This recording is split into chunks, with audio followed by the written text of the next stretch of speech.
Sirisia Member of Parliament John Waluke is this afternoon expected to know his fate after he was found guilty of defrauding the government over 300 million shillings in a fake maize tender. The legislator will be sentenced by the Anti-Corruption Court in a landmark case that could see him lose his seat in Parliament.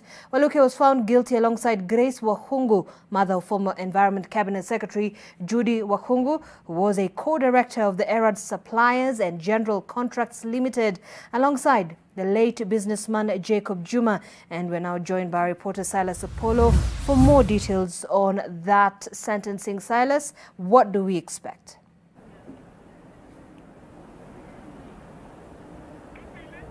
Yes, Zainab, this is a scandal that began sometime in 2004 when the national government declared famine in the country. There's a crisis, a food shortage in the country. And so the National Cereals and Produce Board was tasked with the responsibility of coming in and averting the shortage of maize that was in the country.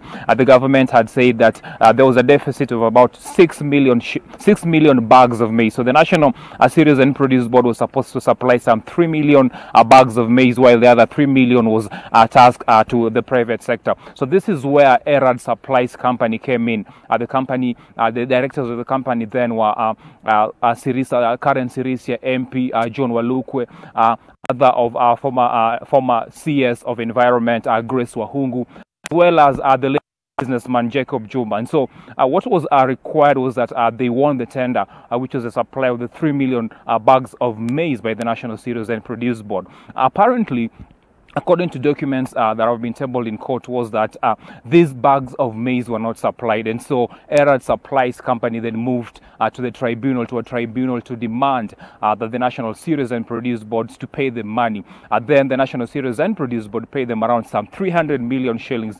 Of these 300 million shillings, they went back and demanded for further 264 million shillings. And it is then that the National Cereals and Produce Board moved to court to challenge the complaint that had been lodged by Erad Supplies company. And that is when the Ethics and Anti-Corruption Commission moved in and started investigating the matter. This is a matter that had been investigated. Of course, the case was lodged in court by the EACC in 2018, and that is when the investigations into the matter started. Of course, Sirisia MP was the key suspect. He was the co-director of the Erad Supplies company. This is a case that has been ongoing. Of course, the EACC has spoken about it already. It says that the fact that the court found Ms. Waluke responsible, culpable, alongside the co-directors of the company, meant that it is a win in the fight against corruption. There's been a lot of concerns in terms of tenderpreneurs and cartels in the country cashing in the shortages that have been experienced in the country. And it's not only in the maize scandal, of course, Zainab. There's also, we've witnessed some of these and the shortage of sugar in the country and all that. And so this afternoon, the judge is expected to give a ruling in terms of how much sentencing is going to be given to Waluke. Remember, the Anti-Corruption Crimes Act stipulates that such a crime would attract a maximum of 10-year jail time or a fine of 1 million shillings. So what we expected today is we're going to expect the judge, of course, to give us what exactly is going to be the sentencing that is given to Mr. Waluke. We also expect to see what this is going to pan out in terms of the seat of Waluke in Parliament. Remember, a member of parliament is culpable, of course, is expected to could lose a seat in parliament if he's jailed for more than 6 months. So these are some of the interesting things that we expect today. The big thing in the afternoon is going to be the sentencing. So we'll be keeping tabs just to see what is happening. But for now, back to you, Zainab.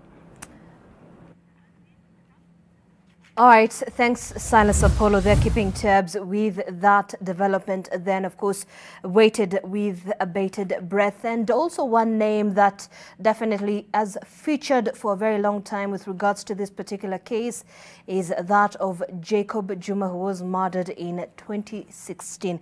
Will be very interesting to hear what will happen.